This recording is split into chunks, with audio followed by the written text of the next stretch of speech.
Fuck!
Wasn't there a new yoga phone?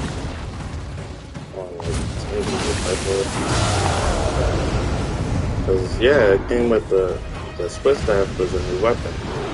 What's the new yoga? Not that bitch.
What you doing? Chilling. What's up? You don't check on me? What? You don't check on me now? Yeah, I just got out of here. Not anyway. という How わ was け it? でこいつは敵じゃないってことだ。で、あやかしまで引き連れて何がしたいの？俺が俺はな、 I'm about to 大 go to 空 one に for grad 輝 school く in でっかいお天道 10 様になる minutes. んだ。 So, An interview for grad school? yeah. 要は誰にも負けんほど偉くなってやるってことだ。私は一匹でも多くあやかしを借りたい。 Huh? それだけ。 Know what I'm saying? ちょっと待て。 No. 仲間になるのが嫌ならここ What は grad school? 大吉郎どい流 て。 Don't tell me anything. The 銭を one in 払う。 Colorado. 雇われてくれ。 What? こんなはしたが So ね。 don't tell me anything. とんだ勘違いね。 Maybe I was going to tell you after. 今度会ったら。 But you need to know before, bro. Why can't I know before? おいちょっと。 I'm the only one that need to know before.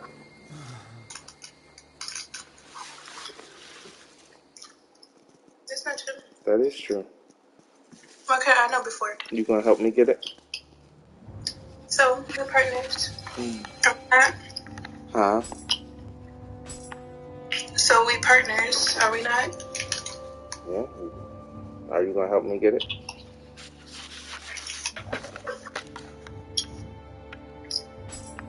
How am I supposed to help you get it? Exactly. So what we talking about it for? Because it's your plans, it's your future plans. I know, but if you can't help me get it, what we talking about it for? We just gonna talk about it after. Type shit. You know what I'm saying? No. Why can't we talk about it before, too? We could. Huh? So we could. A while ago, but... Oh, I'm rolling mine. I said a while ago. What? A while ago, A while ago, what? we talked about it. About what? A little. Colorado. Oh.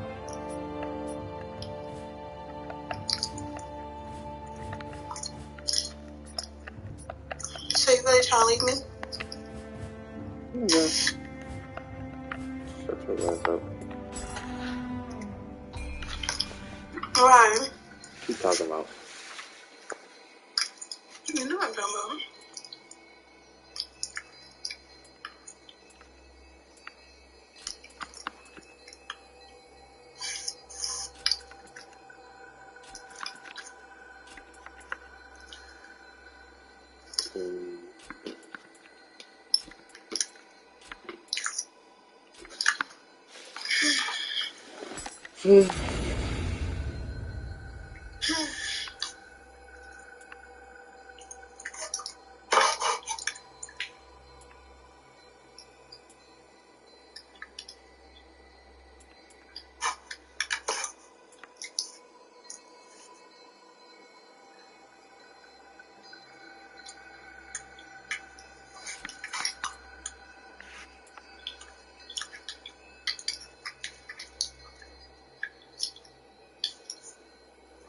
Oh, shit.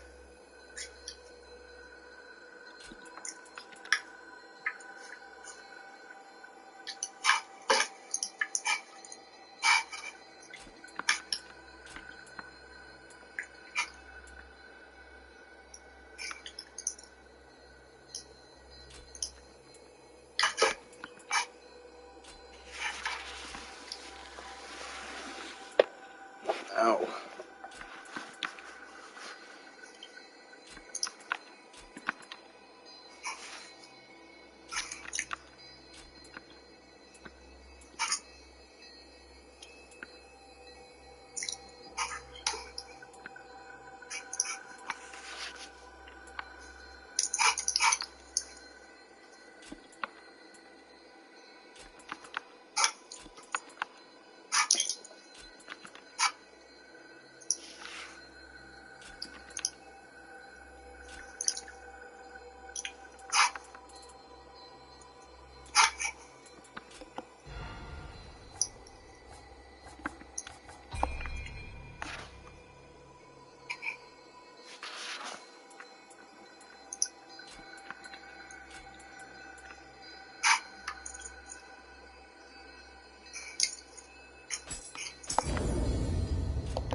私も村正の名に恥じない刀鍛冶になるんだ。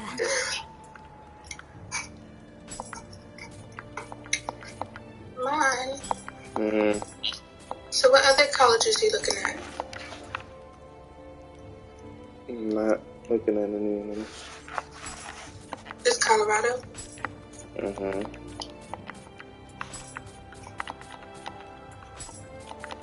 I haven't found any other programs I like.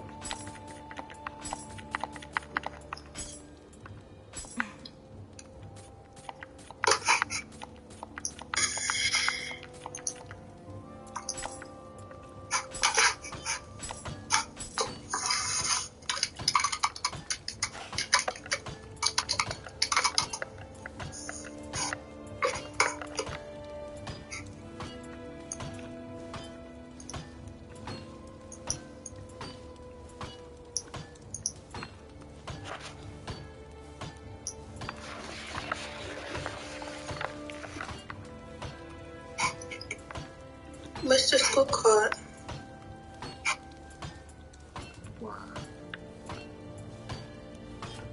Why not? Mm-hmm. Why not?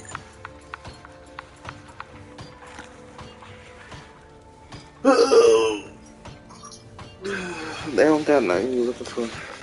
But it's called Well, Naropa University. it's called what? Naropa. Naropa? Mm-hmm.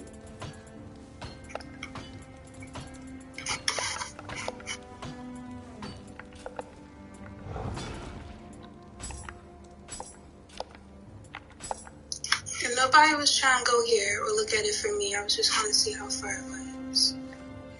Mm-hmm.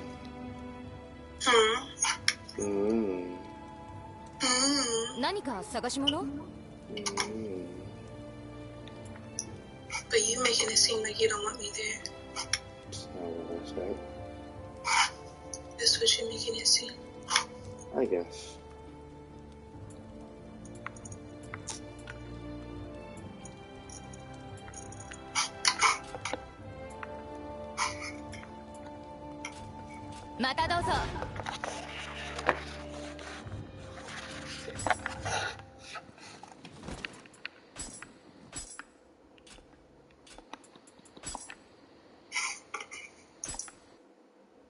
It seems cool. Mm-hmm.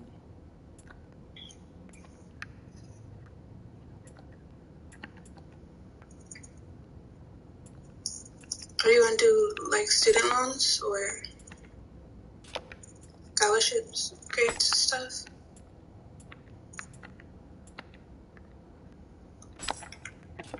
Mm-hmm.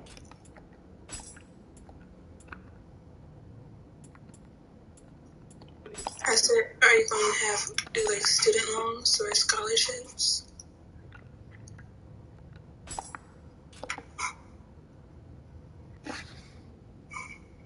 Yeah, I don't know.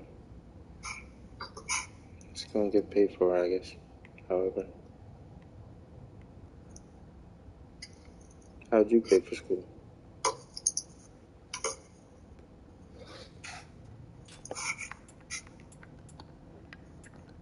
Mm-hmm. Why are you being dismissive? I'm just asking you questions. Girl, I don't know how I'm gonna pay for it. You asking me questions. I don't really know. Okay? How would you feel if your mother asked you that? You'd be like, exactly. You leave with me.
Is actually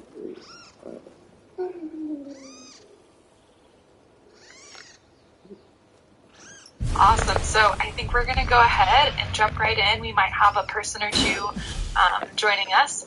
We'll let them in if they are in the waiting room. So we'll go ahead and get started.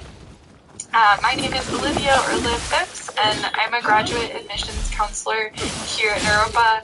I work with the MFA programs, also our wilderness therapy program, our art therapy program, and our eco-psychology program. So work with a bunch of programs, and I'm here to help you guys learn about our MFA programs today. So what the session's going to look like is we actually have a special guest with us today. So we have Jeffrey Pethybridge, who's the director of the Kerouac School. And so he's going to do the bulk of our time today and tell you all about the program. And then if there's time at the end for questions, you can ask him questions. You can ask me questions about admission. I'll be your go-to for your application. And we'll dive on in. So Jeffrey, go ahead and take it away. Thanks, Liv. Welcome, friend Roman. So I imagine we might have people who are interested in both of the MFA programs. We do have two. One is an MFA in Creative Writing and Poetics. That's our residential MFA program. And then we have an MFA in Creative Writing, and that's our low-residential program. And both those programs involve and intersect with the summer writing program. So if maybe in the chat, if you could tell me which of the programs that you're interested in, I can sort of shape my discussion and presentation. Cherie Brown is interested in the low residency program. Danny currently Creative Poetics. All right. Okay. So I figured that we would be going over both of them. What to say first? Well, among the first things to say is that both programs are open genre programs, which is to say that you do not have to specify a specific track based on genre when you make an application, nor do you have to take workshops in a single genre or get special permissions to take workshops outside of your quote-unquote genre. So this is not exactly unique to Naropa, but it is a very rare thing in the world of MFA programs. You probably have noticed in your researches in MFA programs that almost all other programs insist upon genre as the defining structure from application to thesis. We don't do that. Like I said, we're an open genre program, so you can send in a writing sample that is all poetry, is a mix of poetry and short stories, is a novel excerpt, is a play and a short story, any mix of things. Additionally, when you're in the program, you can take whatever workshops you're interested in. We have 3 different types of workshops. We have a poetry workshop, a prose workshop, and things that we call multi-genre workshops. This coming spring, the prose workshop is called, so the spring 2024, I'll just use these as an example. 2024 spring prose workshop is memoir, anti-memoir, and then 2 multi-genre workshops, thematic writing, which also fulfills the contemplative area requirement within the residential MFA program. And we'll also offer a graduate workshop on translation, which is also a multi-genre workshop. those are all characteristics of the residential MFA. Those are all classes in the residential MFA. In the low residential MFA, classes are bigger. They're 6 credits rather than 3, there is there's a curriculum with much less sort of variety, but that's because it's built for the kinds of needs that residential students have, who are often working full-time jobs and maintaining families, and so a single larger class has been how we have focused on that. That degree has a few classes. One is called Rooting in the Archive, and that often is a first semester class, though it won't always exactly shake out that. I've put in the chat a link to the archive that I'm talking about when I'm talking about Rooting in the Archive. It's mostly an archive comprised of the events, readings, performances, panels, lectures of the summer writing program since 1974. Some additional events and curatorial programming are represented in the archive, but by and large, it's basically the 50 years of the summer writing program. It's what we like to say around here, because it's also true, there's no such thing as a perfect archive. There is no perfect archive in the world.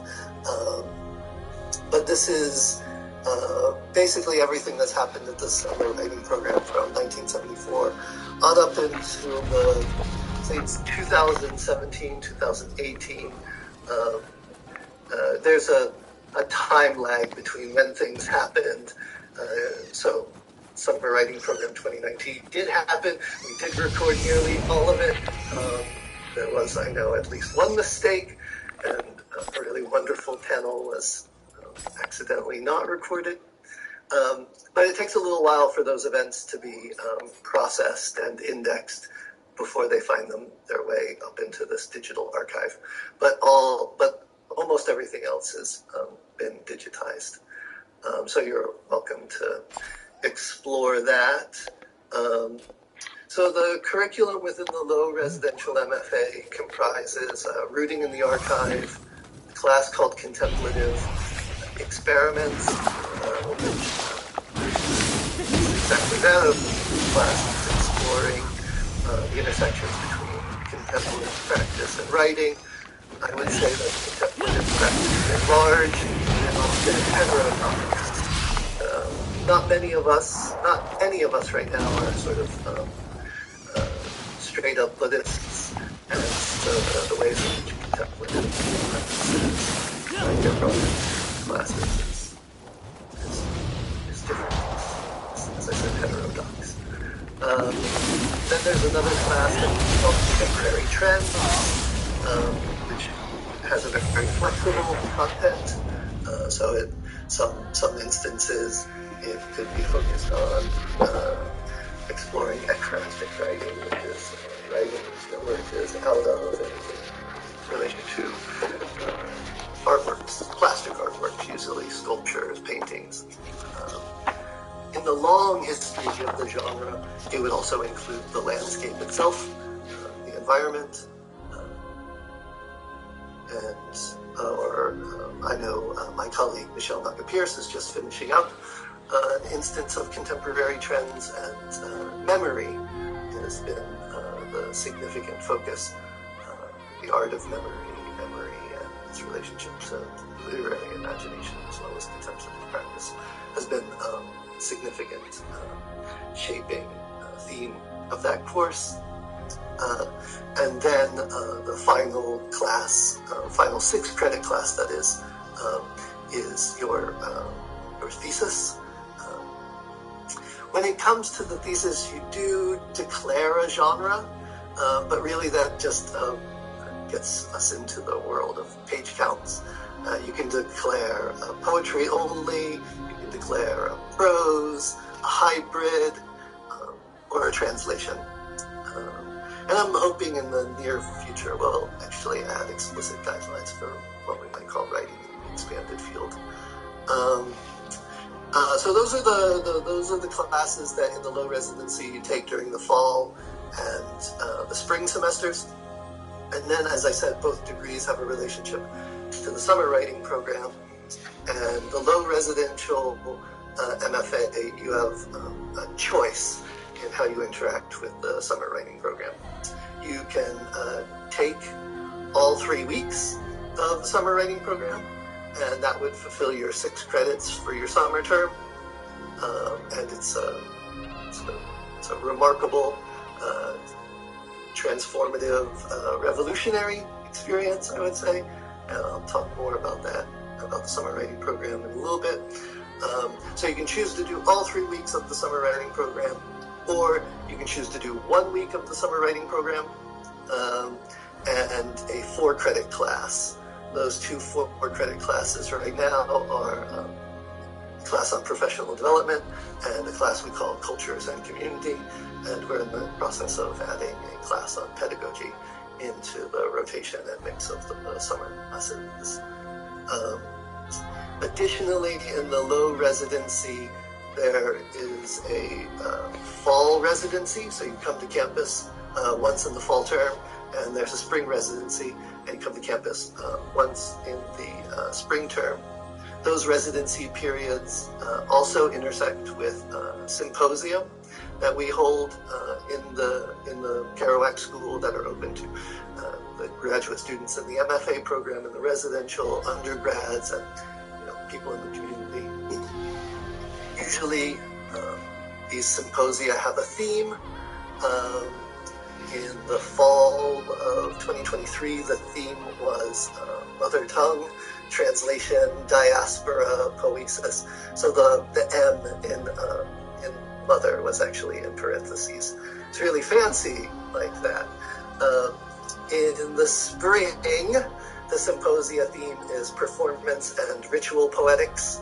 And so what that looks like for the low residential students is that you arrive, usually it's good to arrive on Thursday or Friday.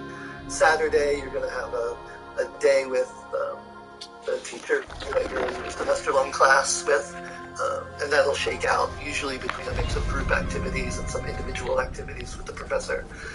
On Sunday, you'll be in an all-day workshop with a visiting artist. Monday, there's going to be maybe a Dharma art session or another type of session. Tuesday, there's going to be an evening reading on Monday. On Tuesday, there's going to be a panel discussion with visiting artists. And then on Tuesday evening, there is a final reading for the symposium.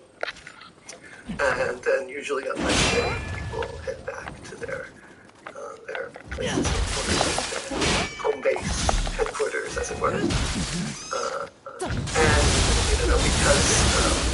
because there's all that sort of co-curricular activity of all the poetry readings and symposia, and then the usual sort of sociality of going out for pizza or beers or things like that, there's a kind of opportunity and possibilities of intersecting with other students, whether they be students in the MFA, in the residential program, or some of the undergraduate students who attend the events, or somebody in the transpersonal counseling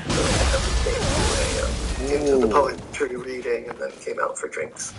So it's the residency and the symposia are a place where you can sort of get enfolded into some of the conventional features of campus life.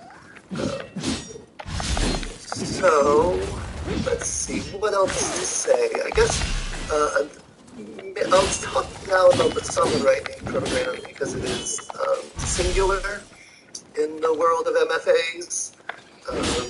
There's no other MFA program that has anything like the summer writing program in Europa.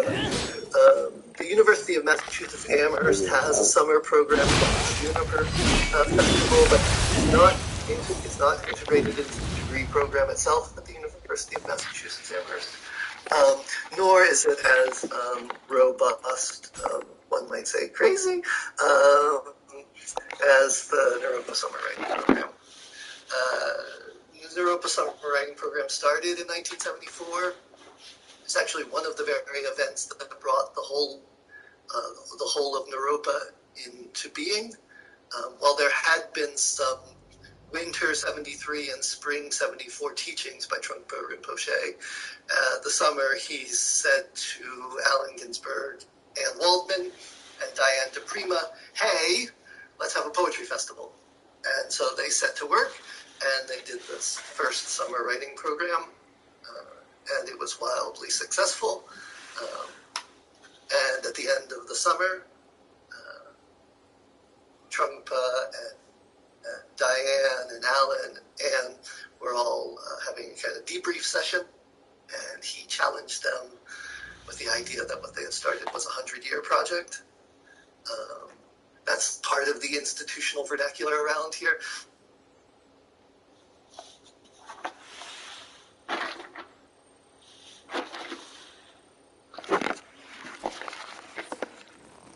And at the time, Diane would go on to another Buddhist teacher, Anne's as well. They had to take it a little more seriously than just an idea.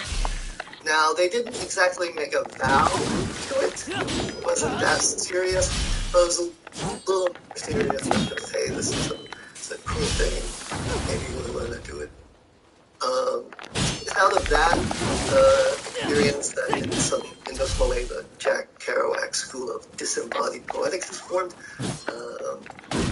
So that's the kind of early origin hero story of the summer writing program. What it currently looks like is it's a 3-week immersive, intensive, we call them. That's our genre of class at Naropa. We have a whole genre of class called intensives. So the summer writing program is a 3-week intensive. I like to describe it as school turned into festival, and festival turned into school. And with the festival word, I mean to indicate both the joyous, ecstatic, and extraordinary time that festival time is, and also to indicate that it requires the suspension of ordinary life. You do not do anything, basically, but the summer writing program when you're in the summer writing program. I myself, as the director of the summer writing program with Ann Waldman and with our dear colleague, who, if you come to Naropa in any way, shape, or form in the writing program, you come to meet her. Her name's Carolyn Swanson, but she goes by the nickname Swanee. The 3 of us and the small temporary staff we assemble run the summer writing program. I do about 300 hours in the month of June. It's really, really, really intensive. What the days look like are basically this. So like I said, it's 3 weeks, June 9 to 29. That's what our dates are for this coming June, which will be our 50th anniversary edition. And it will start the year-long 50th celebration of the university itself. So there's open meditation in the early part of the morning, and workshops start at 9:30 usually. Some of them start at 9, but almost all of them start at 9:30. Workshop goes from 9:30 to 12, and you're with a faculty member who is usually a visiting faculty member who's come in for the week. So week 1, you're in one workshop. Week 2, you're in a different workshop. And week 3, you're in a third workshop. That workshop goes 9:30 to 12, Monday, Tuesday, Thursday, Friday. Wednesdays are a sort of exceptional day in the schedule. And then we take a lunch break. Then we come back from, say, 1 to 4:30, 1 to 5 for panels, for lectures, for presentations, for arguments, for oral histories, whole range of programming. Then we take a dinner break, and then we come back for an evening reading and or performance. That happens almost every night of the week. Fridays, that evening reading and performance is composed entirely of students. So everybody who attends the summer writing program gets the opportunity to read one of the Friday nights, add your voice to this ongoing archive that's being assembled from 1974 to the present.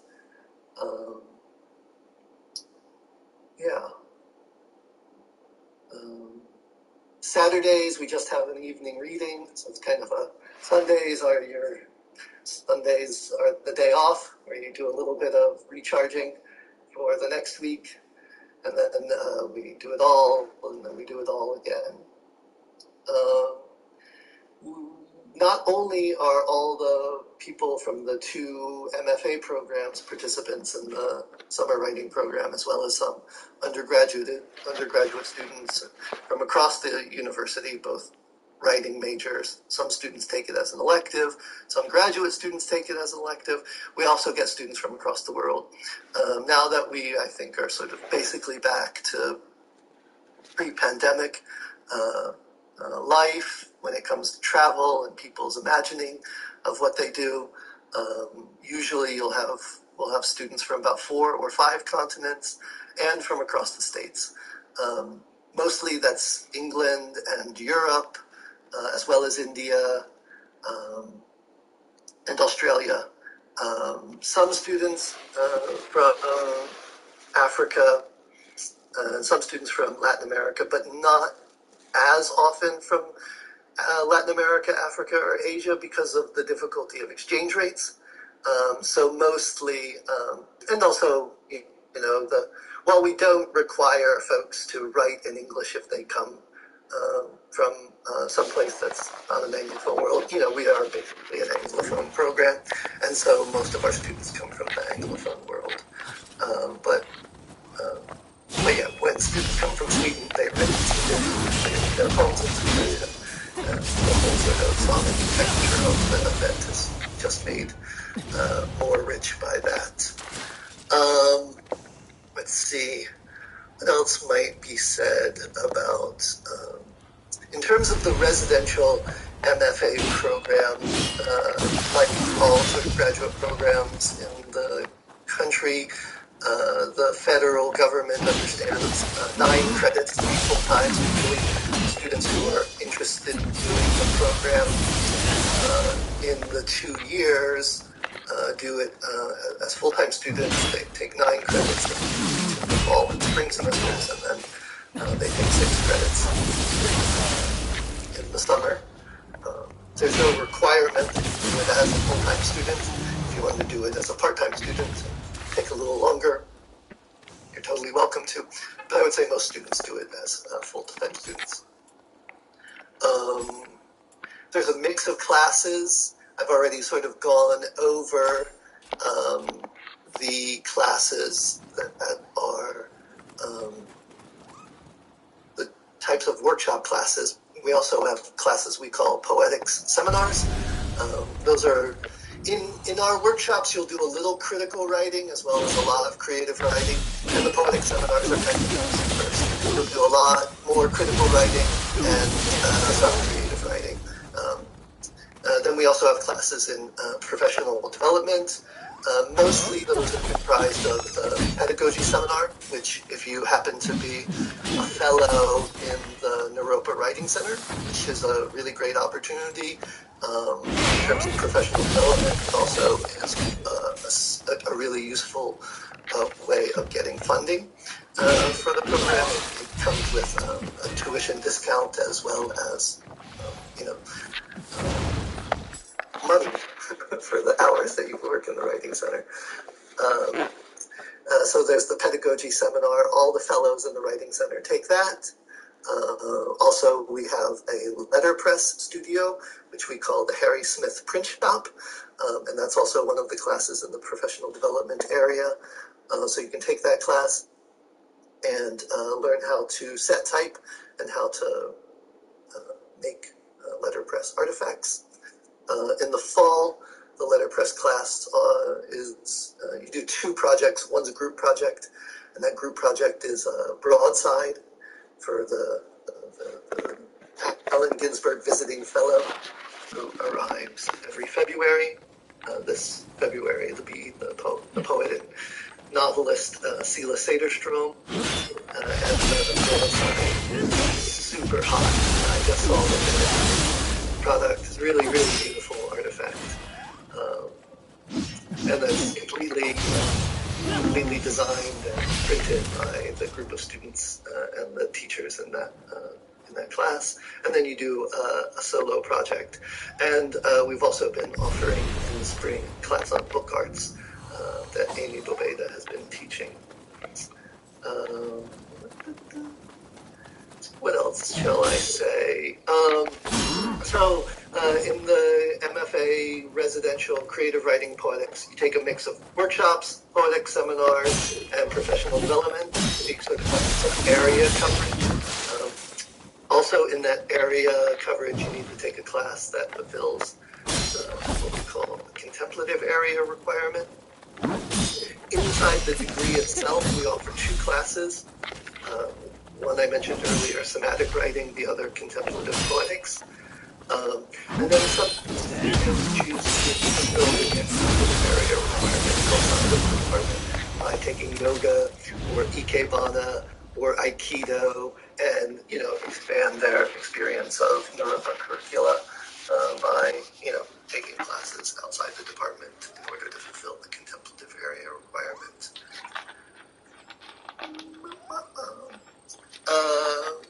One other additional feature of the residential MFA is that in the spring semester, we offer 3 intensives. We call them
Body itself is the fulcrum into creativity.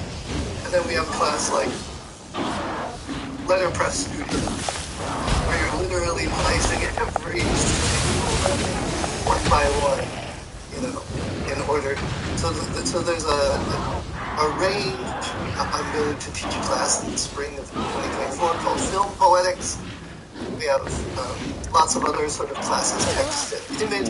So there's a way in which materiality, the material expression, is also on offer. So there's a kind of hidden curriculum about material poetics, about how the given material and the given setting of the situation has implications for the nature of creating and expression.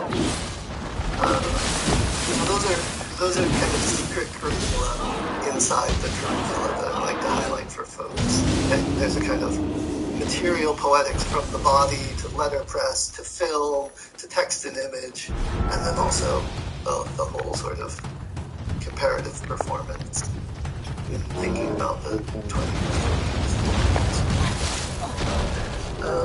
Yeah, I think, as I said, I think that's a pretty good overview with some specifics. Happy to take any questions or things like that.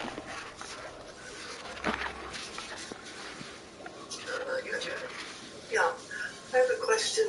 You mentioned I have a couple of questions. So I was interested in a teaching track, and I know a lot of MFA programs don't specifically have teaching tracks. But if you're in a full-time program, you're around people that are teaching all the time, and you get that kind of mentorship. With a low residency, that might not be the same thing. But you mentioned the one class in pedagogy.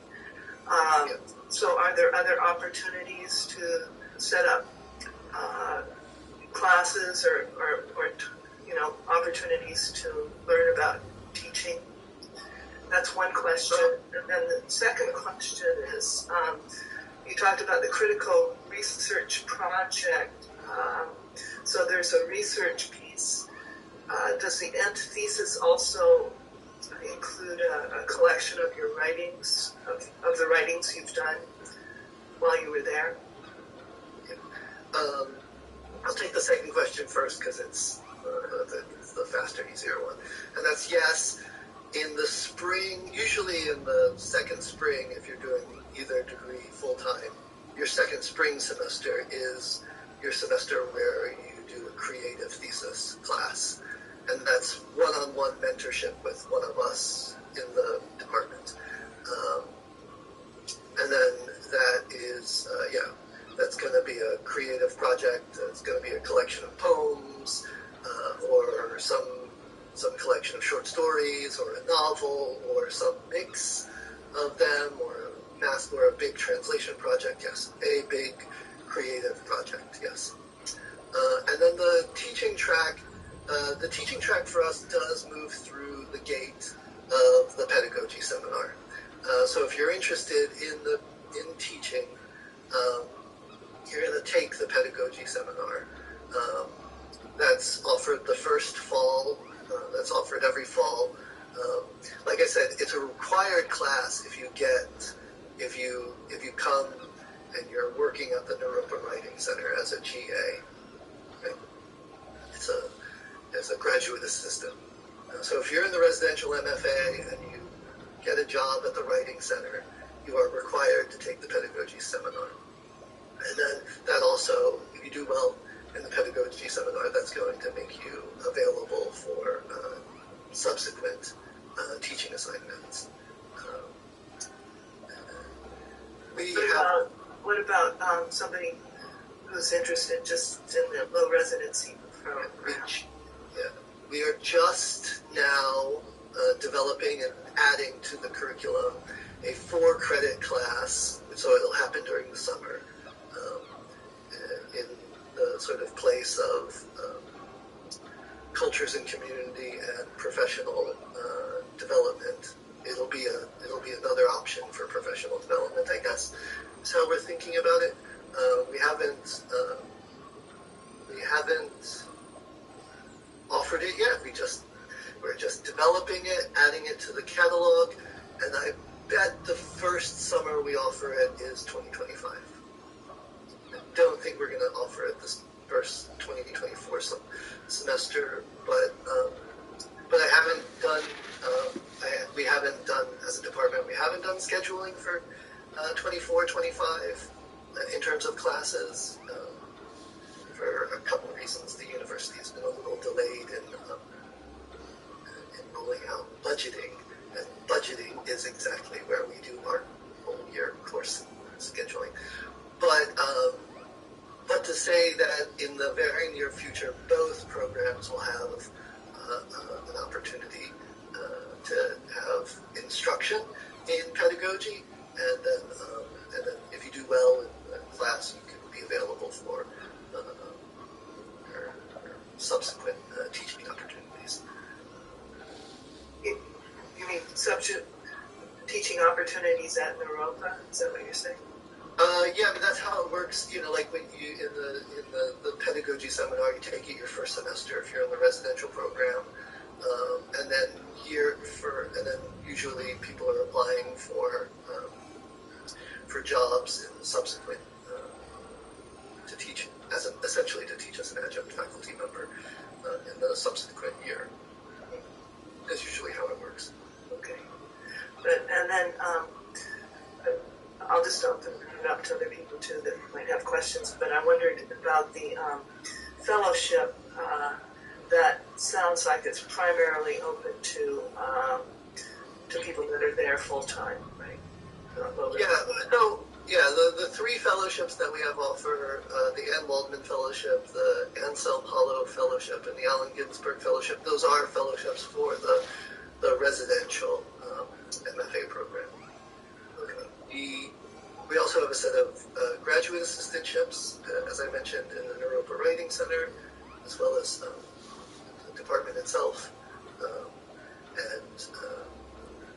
Lord willing, and the creek don't rise, we will have a specific graduate assistantship in the 24-25 school year for the low residency as well. Thank you.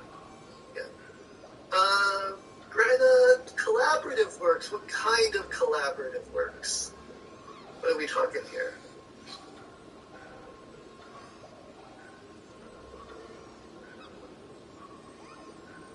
I'll just speak to this, easier to explain this way. I have a piece that I wrote recently that is a summary of a discussion held by a mycology group that is sort of a prose piece, but includes quotations that are not assigned to a specific person or people, but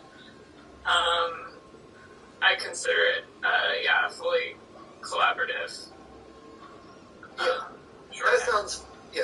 That seems fine. That seems fine. And in terms of following up on your question about ecopoetics, it's one of our main classes in our rotation. Andrew Schelling usually teaches it at the graduate level. I end up usually teaching it at the undergraduate level, but some things could change, and I could teach it at the graduate level. But usually Andrew Schelling teaches it, and it is usually a class that we have in our 2-year rotation. Yeah.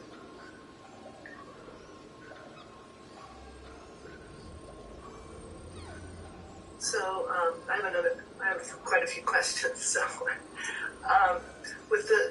you have specific classes in the craft of poetry, of writing poetry. I mean, you've got a lot of classes that are more general and could probably lead to that, but do you have specific seminars in poetry craft? Well, we don't call anything in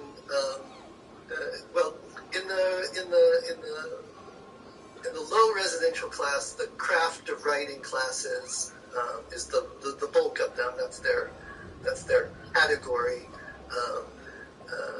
Some of, like I said, they won't be in the low residential program.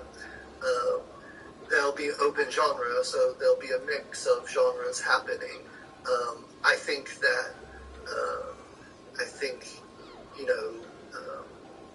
that you're going to get attention to craft in all the writing workshop classes. That'll be sort of suffused in it, and then there's a kind of individual dimension to the low residency MFA, so it's also something that you could sort of bring up with the person that you're working with, saying, hey, I'm really interested in developing my sense of craft of poetry in particular. So you would turn in more poems as part of your, as part of the writing assignments that you do in the class, and then you would be getting attention and feedback in relationship to those poems. And then, if you wanted to do additional reading, I'm sure ideas could be generated. In the MFA residential program, I would say the class that has the most focus on poetry per se is a class that we call experimental poetry. I end up teaching it pretty often. And then, that's basically, I myself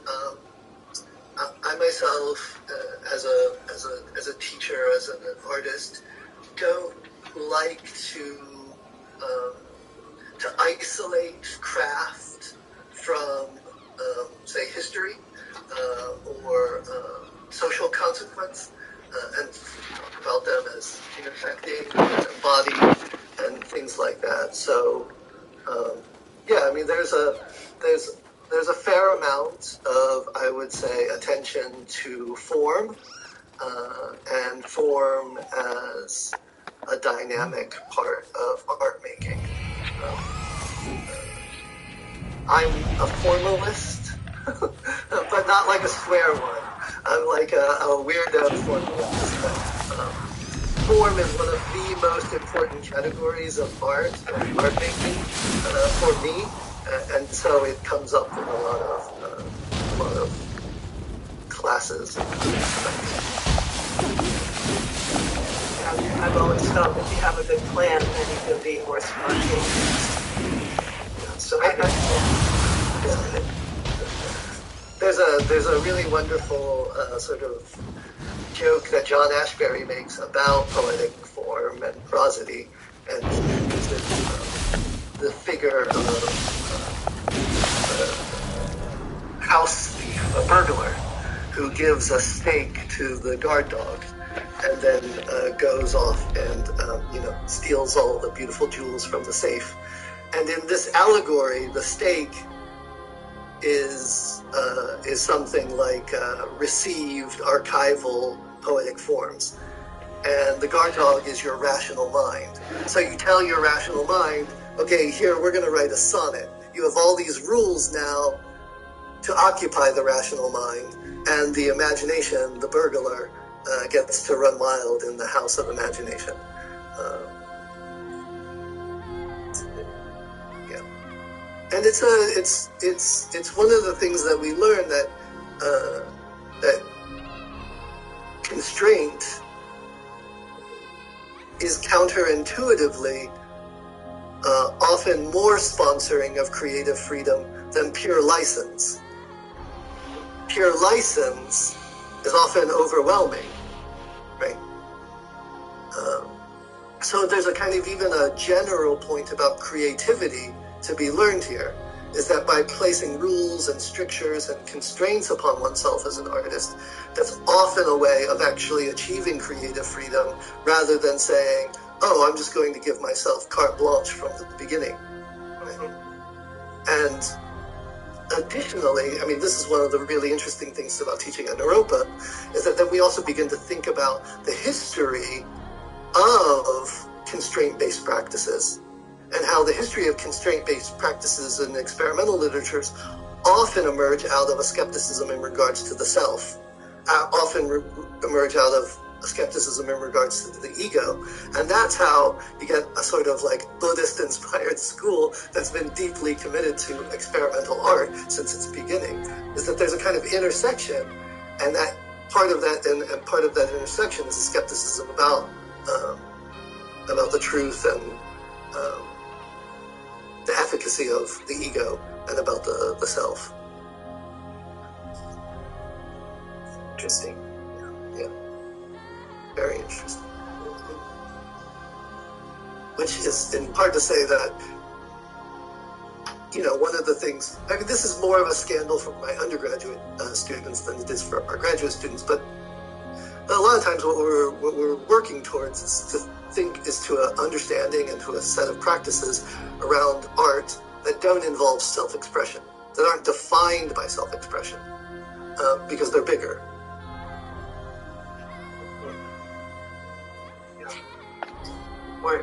More universal. So going back to some logistics, like housing for this.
Optical. Come on, man. Box.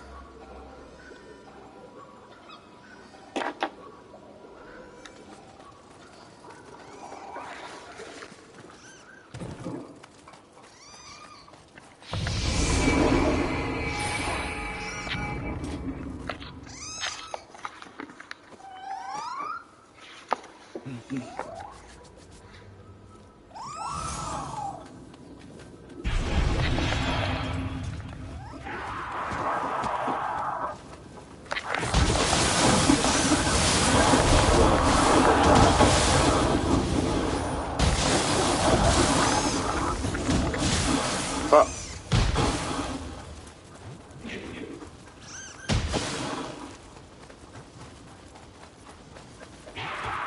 Y'all do heal niggas, bro. I knew that cat did something. Y'all are supposed to heal niggas. Every other time I found one, y'all didn't do that shit.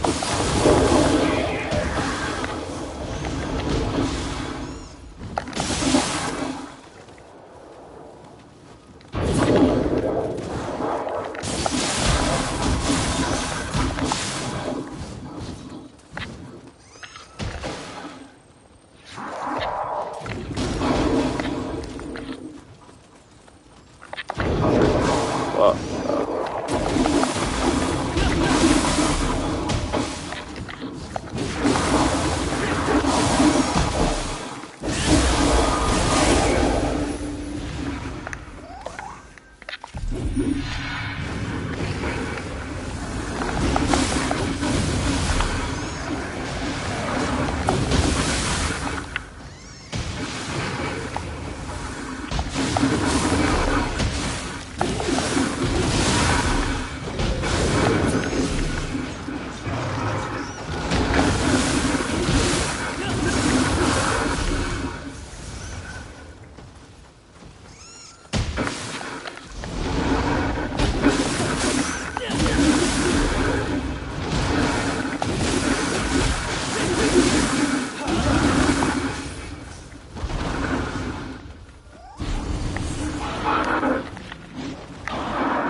Fuck.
Fuck.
Oh,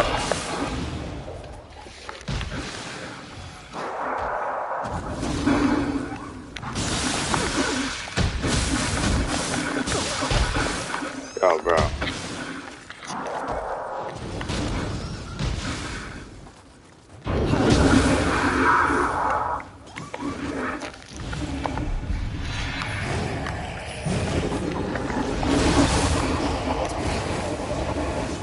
Yeah, just one shot that shit.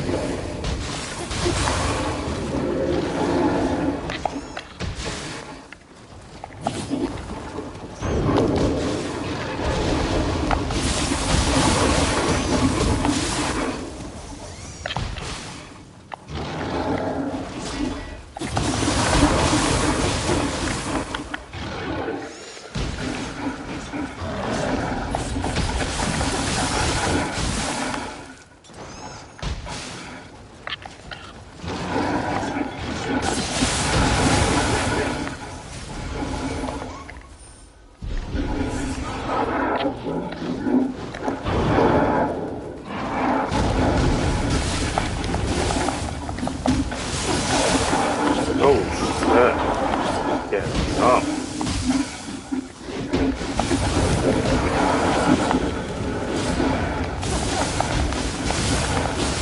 Fuck. Move.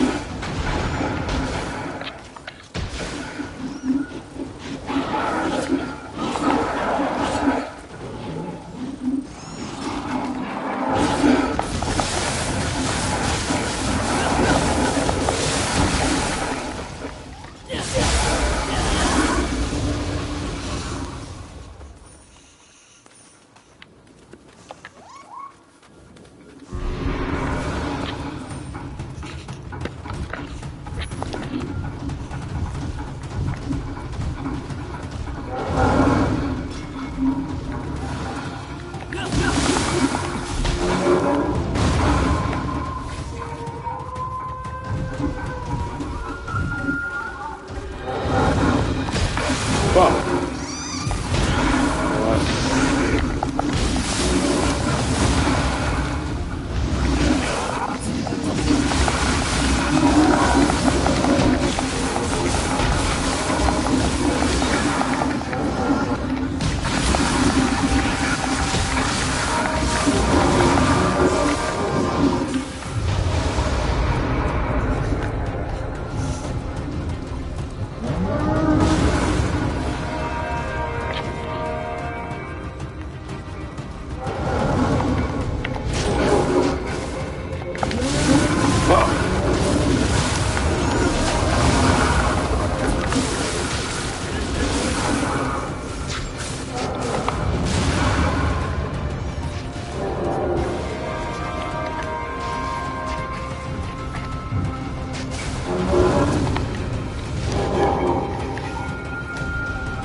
Pussy.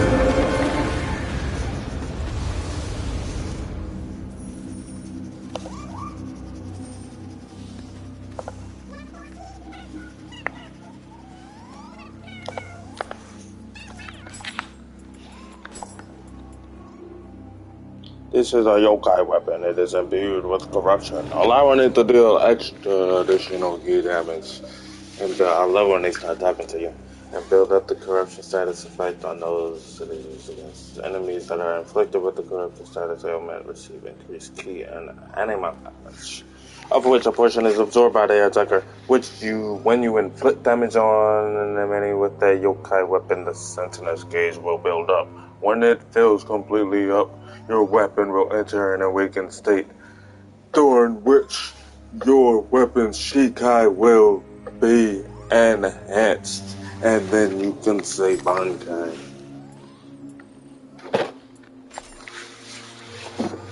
Hello, Pretty.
That shit.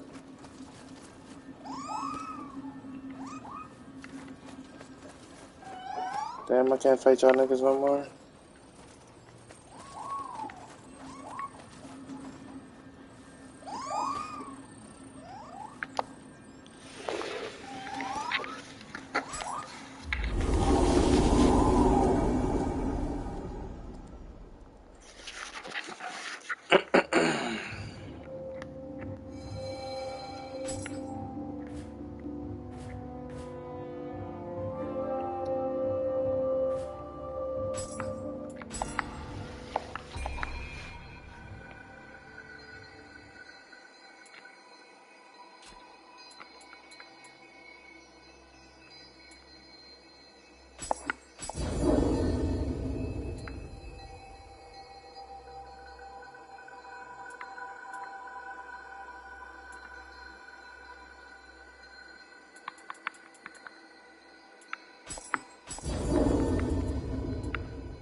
$36, $35, $31, $34.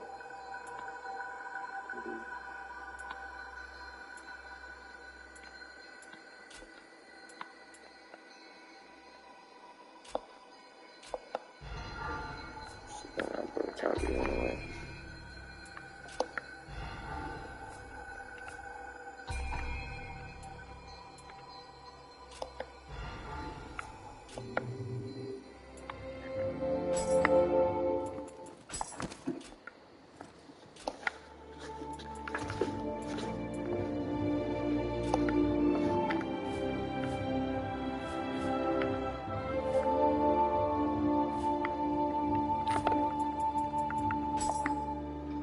Number 20.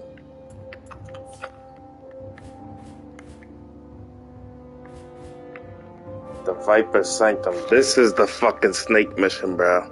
Oh my god. Yeah, I need to be ready for that one. Alright, now we catching up to the point I got to last time I played. And now we're getting into the thick of it.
Defense stance. Increase your defense when you perform a verification with perfectly timed feed rolls. Be careful in the next move. Dodging at the perfect time on now and dribble.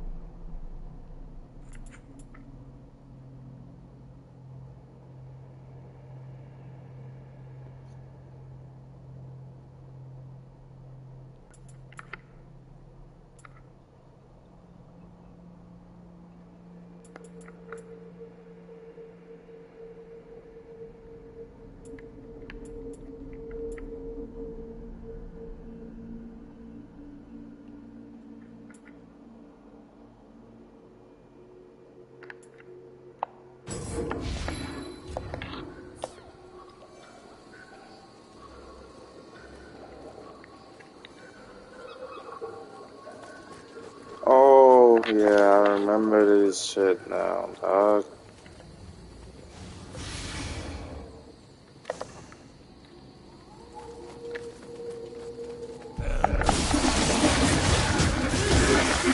How the fuck did you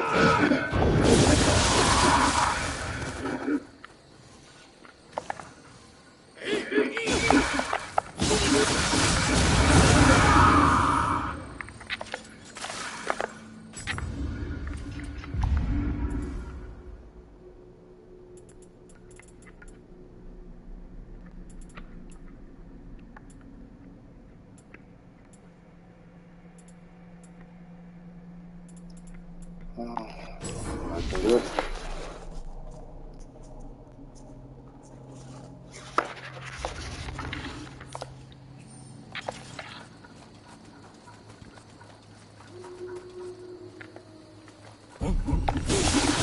Oh my god. Why y'all always hanging out?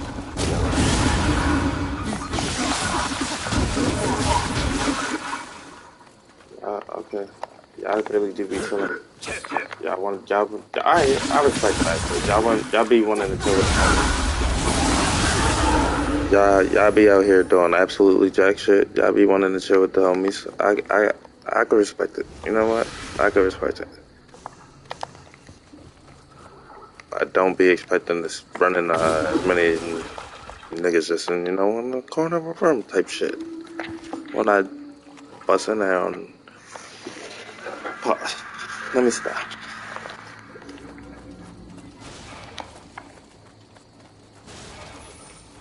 Niggas don't never wanna run the runs. Niggas don't never wanna run me. What the fuck is he doing? That's some new shit.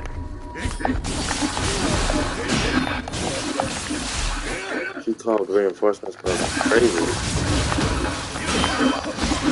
Oh!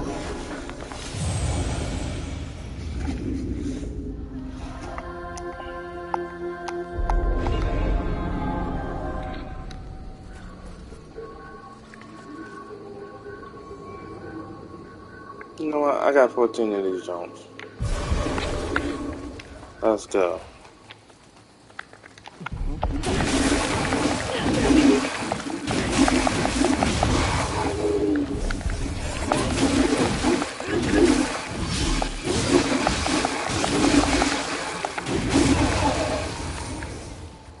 I didn't even pull out my demon, baby.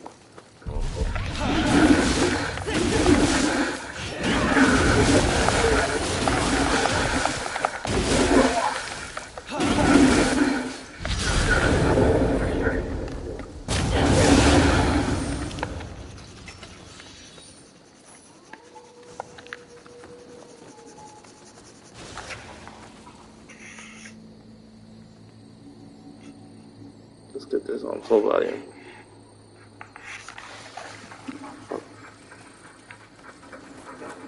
Kagewani, how are you, baby?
Y'all niggas don't like being jumped now. Yeah. Get it. They don't like being jumped. Yeah, how I feel.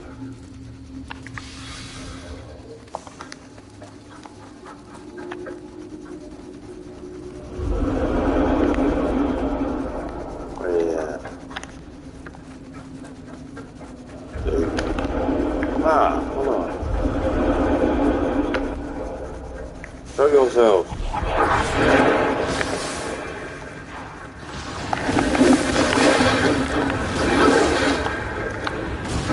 A little too patient.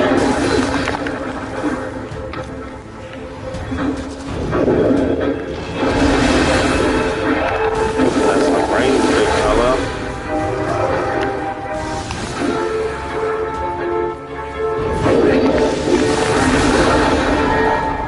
That's my fault. That's my fault.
I need to stop pretending like this not my anime. I'm the main character.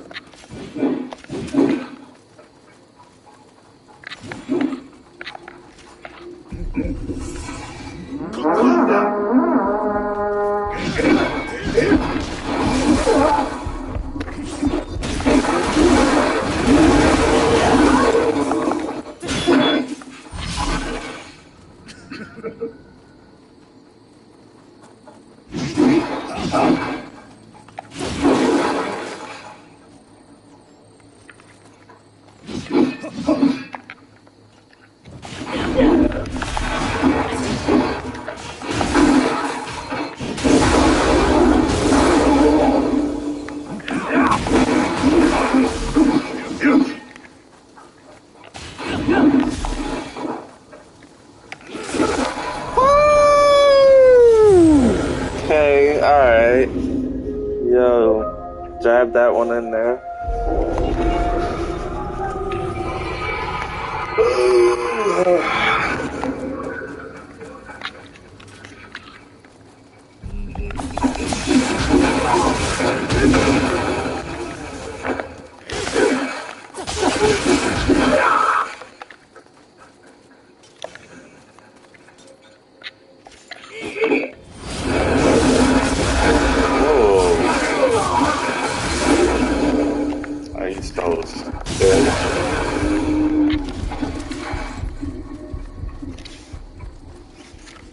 with a different type of nigga.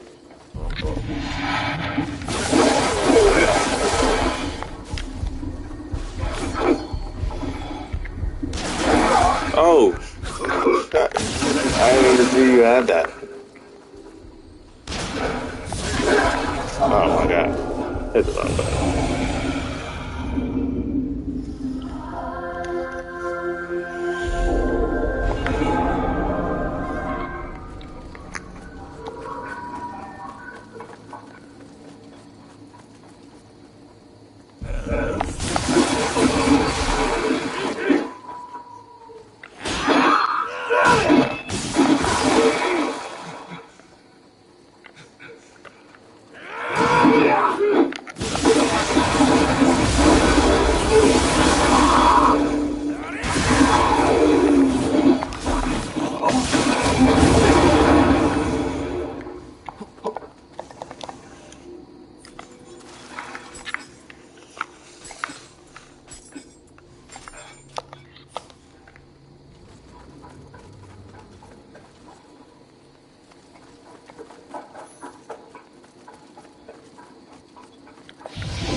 Nowhere to dodge. Lucky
bitch.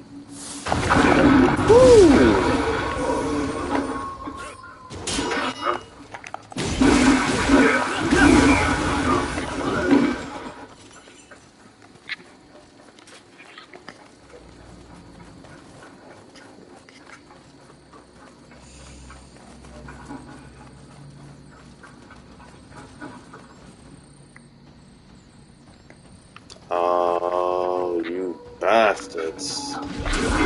I hate your kind.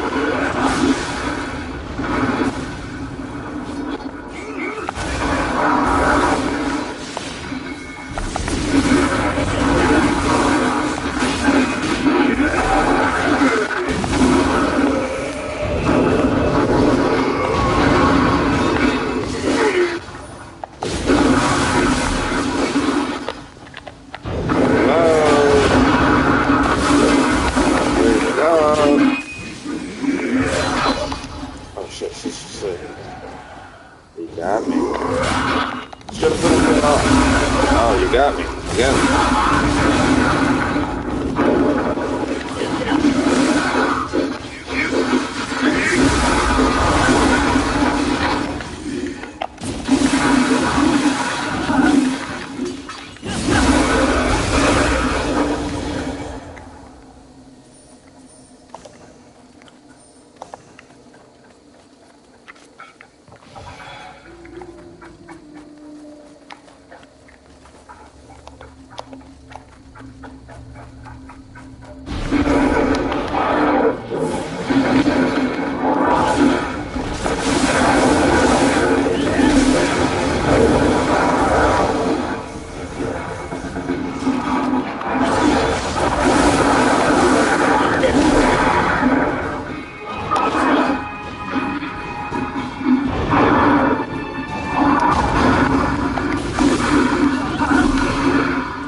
What's up?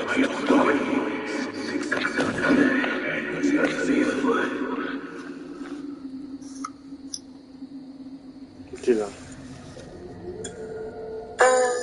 Writing an outline. For queer. Writing an outline for Queer Memoirs. Which episode? Huh? Which episode? Third one.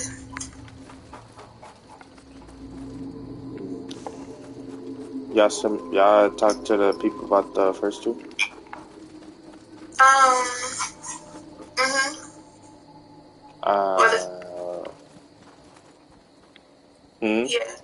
Yeah. What they say? Y'all got the input back too? Well, no, we didn't. We just cleaning up outlines. Alright. Or writing and figuring out new outlines for each episode. So what you got? And the third episode is gonna be not serious with the episode. But it kind of goes back into the first episode. The first episode was a party and DJ battle where he lost his shit. He lost his equipment? Yeah. Kim lost her equipment that her old best friend gave to her, and we leaving it there.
You want to do something?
Hello?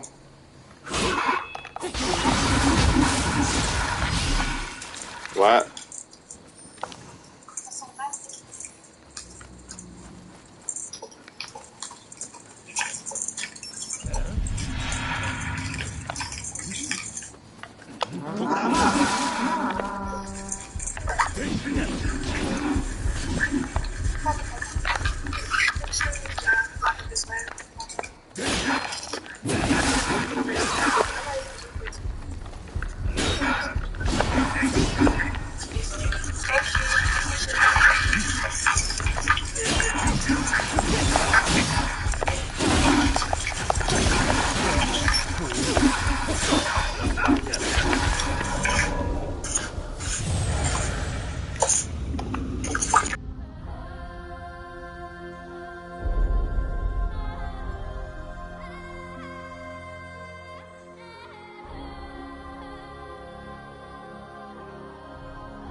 quick look at my friend. I'm not gonna lie.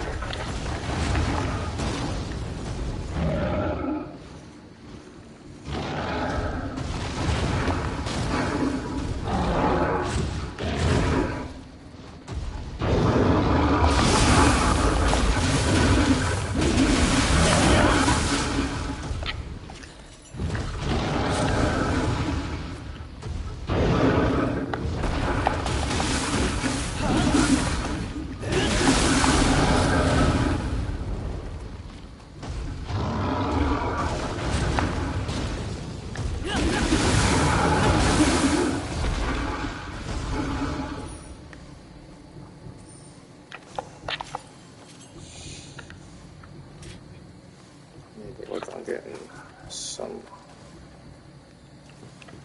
wisdom repair. At least this.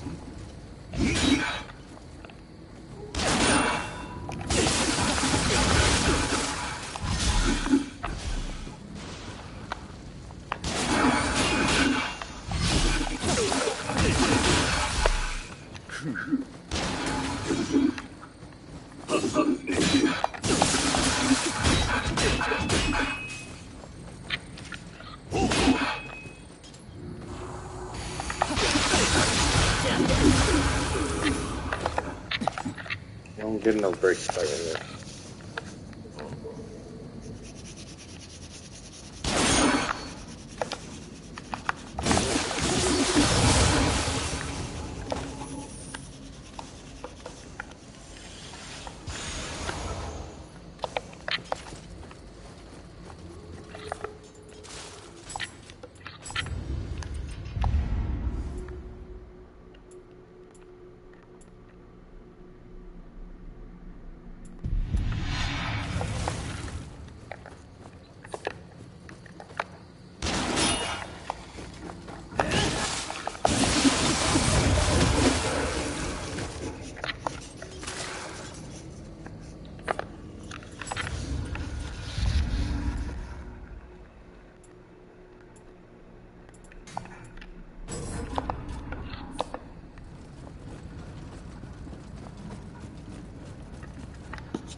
I remember you.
No!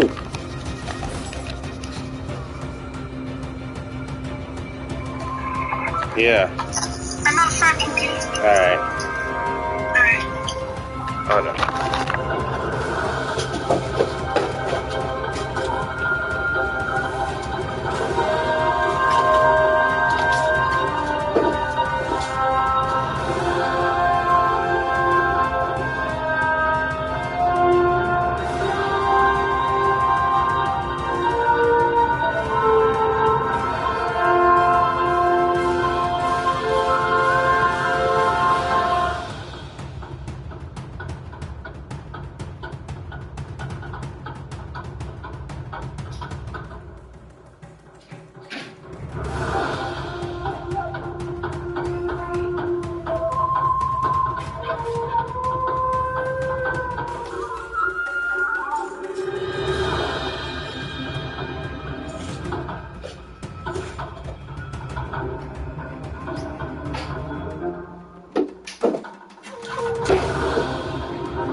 No way!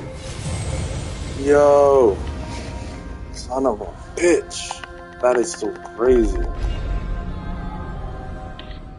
Took my eyes off the pass for a second, yo.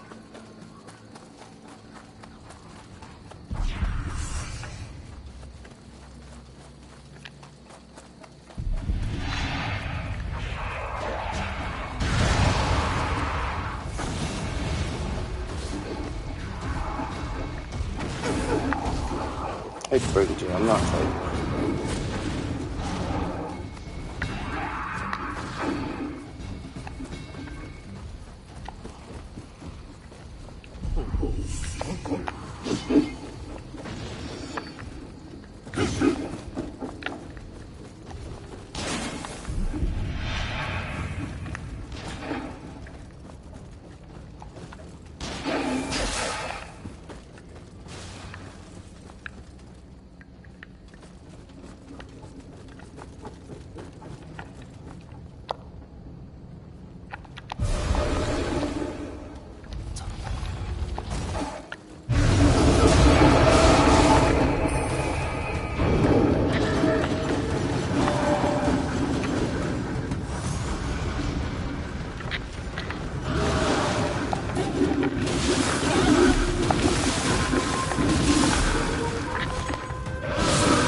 Oh.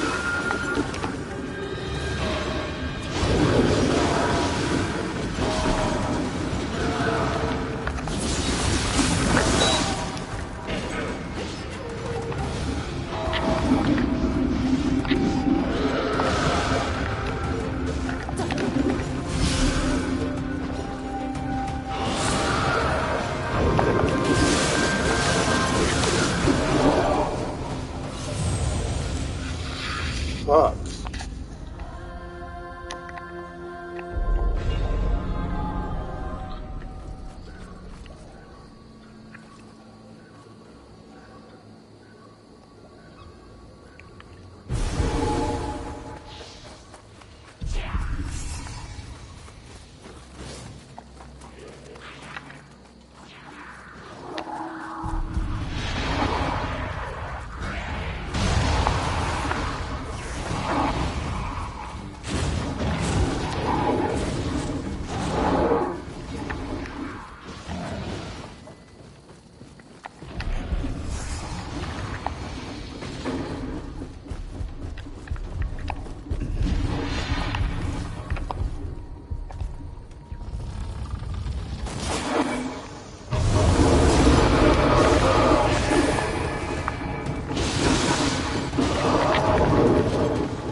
Delay shift and what?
This motherfucking snake.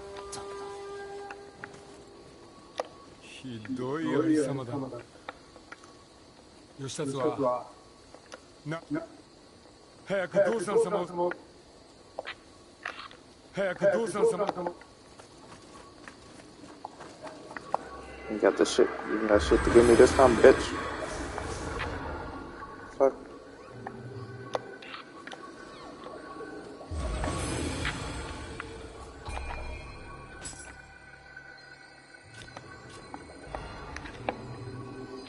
Don't nobody got nothing?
Can I get a hit of that?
don't we take this to the flat ground?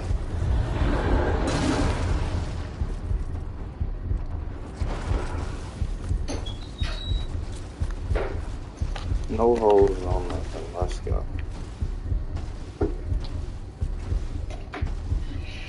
You trash in here? Come on.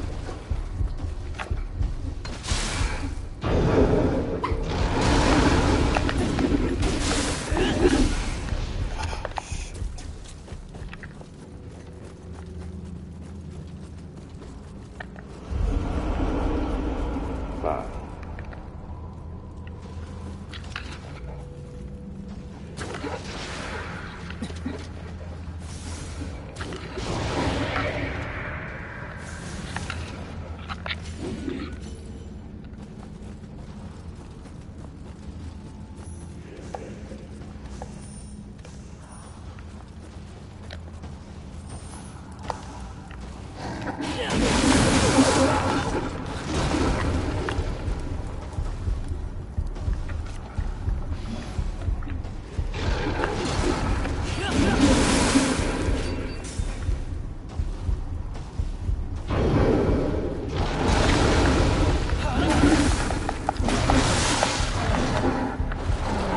Oh.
Try this one.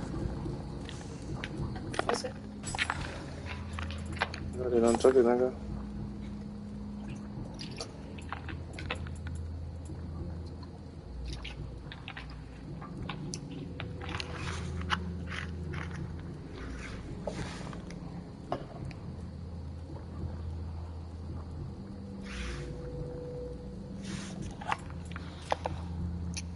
How did your interview go? Our meeting? Cool, I like it. Yeah. You applied it already? You applied already? I mean, that's how I got the interview. Oh, well, I didn't know. What you talking about, cuz? Wait, so you get an interview? Like, I don't understand the process. What they interview you for? What? What's the interview for? What do you Like, to mean you see don't if you understand the want to. process?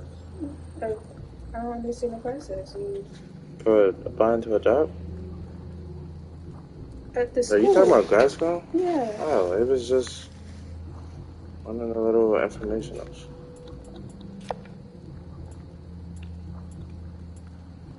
Oh, okay. And you liked it? Yeah. And you applied to it Pretty already? much knew I no. When do you plan on going? To what? Colorado. I didn't decide yet.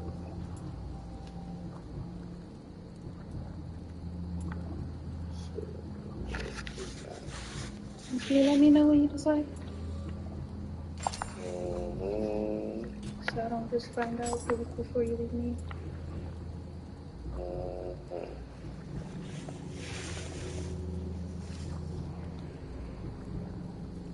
Close the bathroom door. You smell it?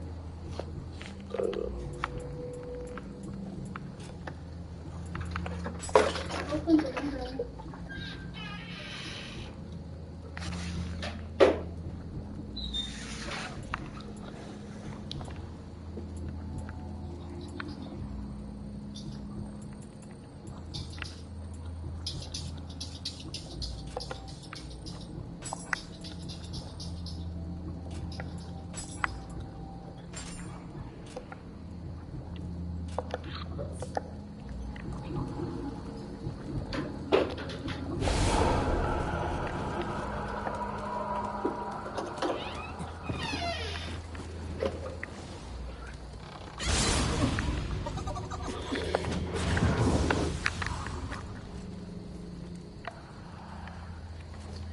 So what are we gonna do? What the fuck is this? Oh.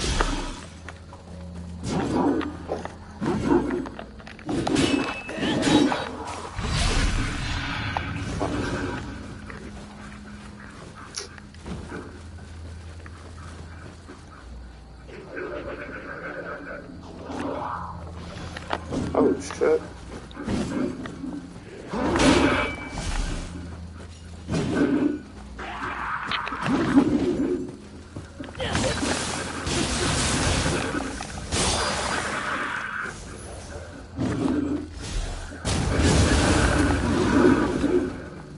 What do you mean? Well, we both go to Dusty. Figure it out.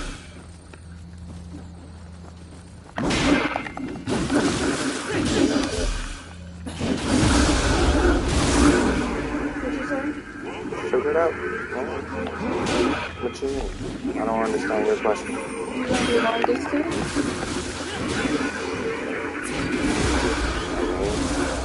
Only choice, right?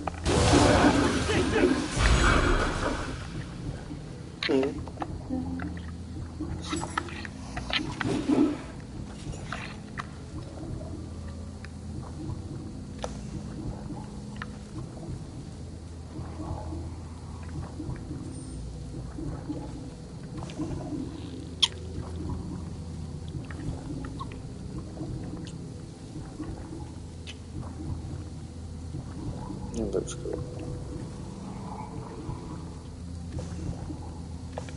So?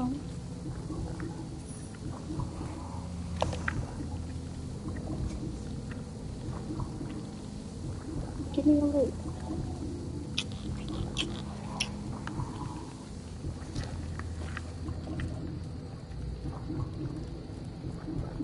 Let me just take the goddamn sofa. Huh? Oh, I thought you said why don't you just take this dark cream soda? I guess shut up. Is that how you... You know damn well I ain't saying that.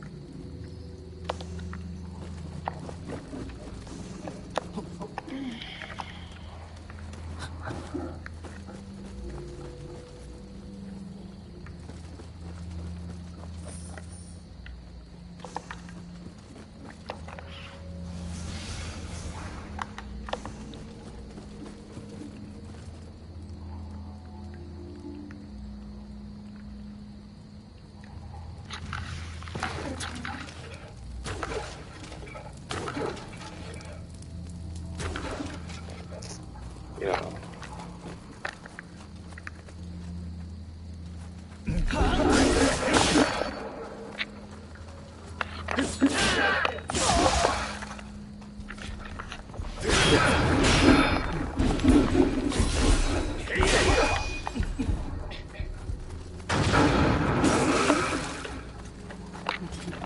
Nice little duo.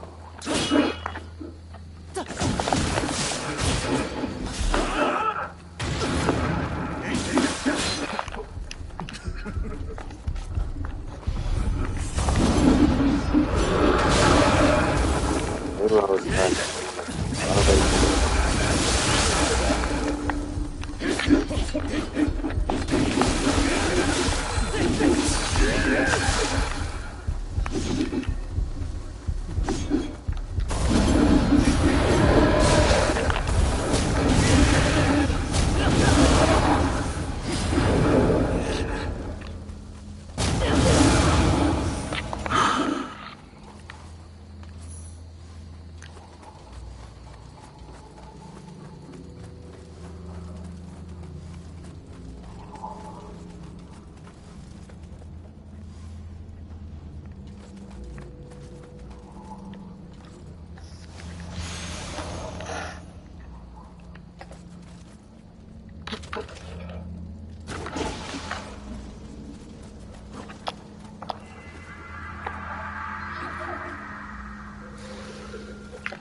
practicing a lot of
never see it.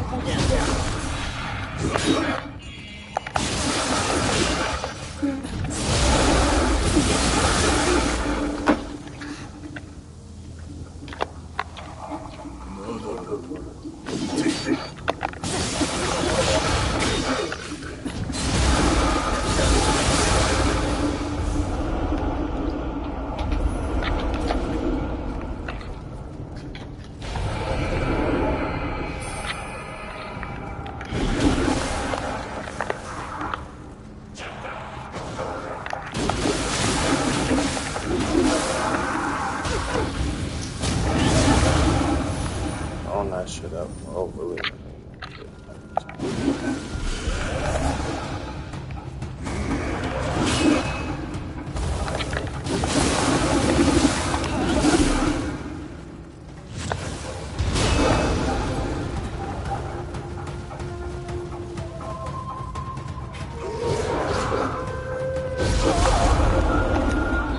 I don't believe they're like five. But I believe they're five.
What time is that? The one you made yesterday?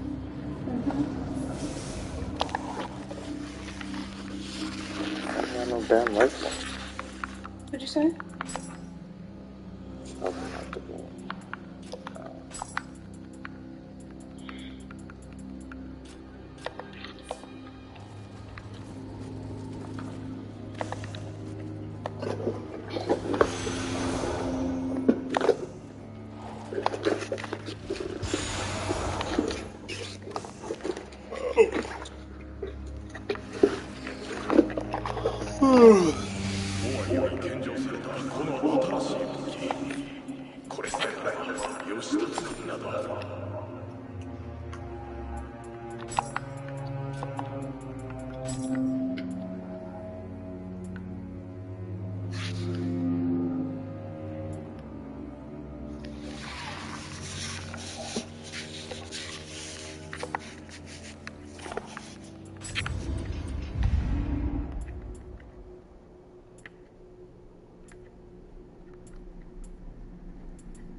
Happy birthday song.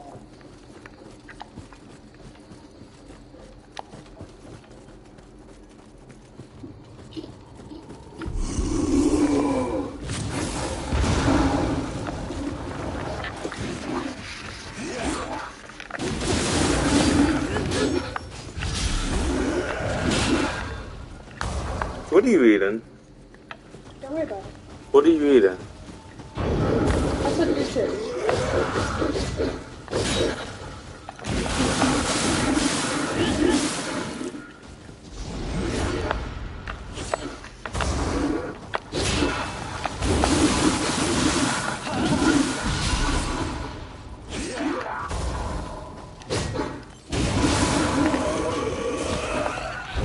Food is just not safe around you.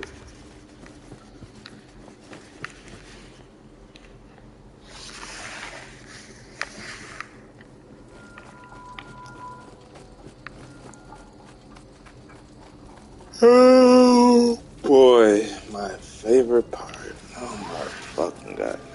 From here on out, this game just gets so much more annoying.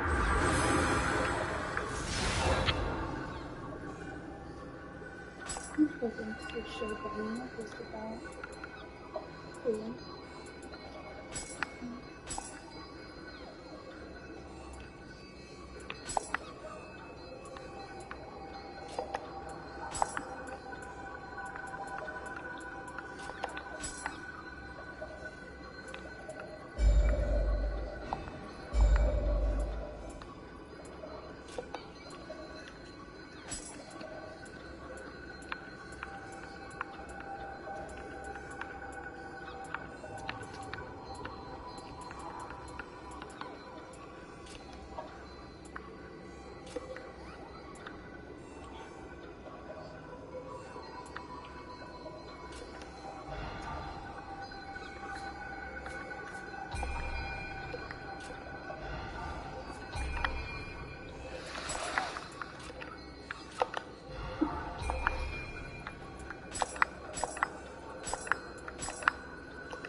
is also the Banshee Snakes. I hate this fucking level. And everything after this.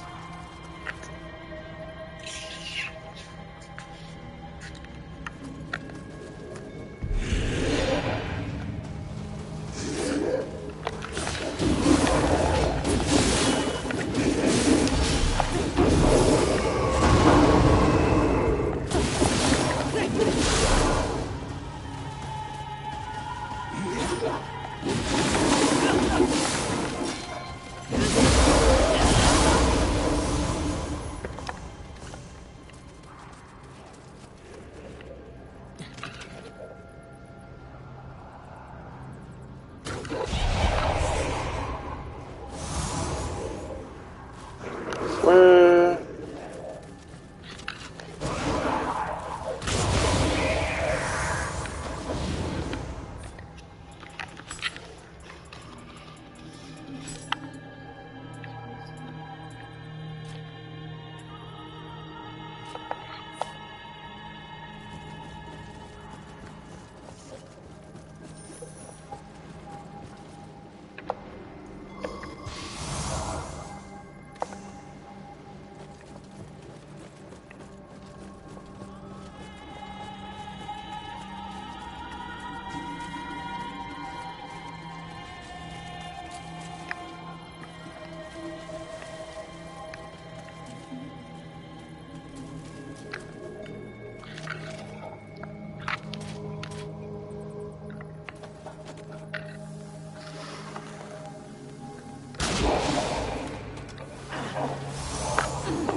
This is sweet.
What the fuck was that?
Ooh. Alright.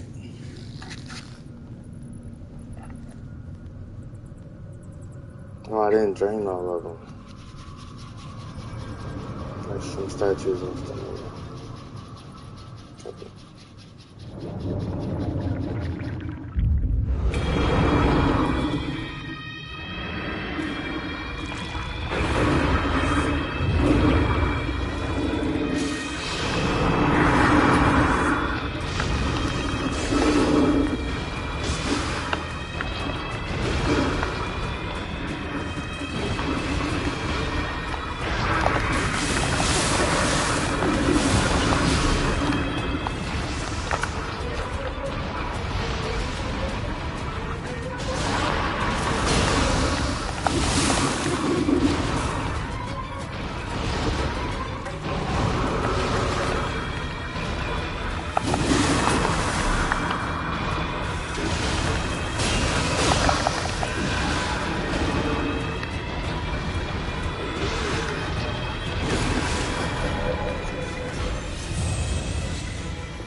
Try to break all this stuff.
Okay.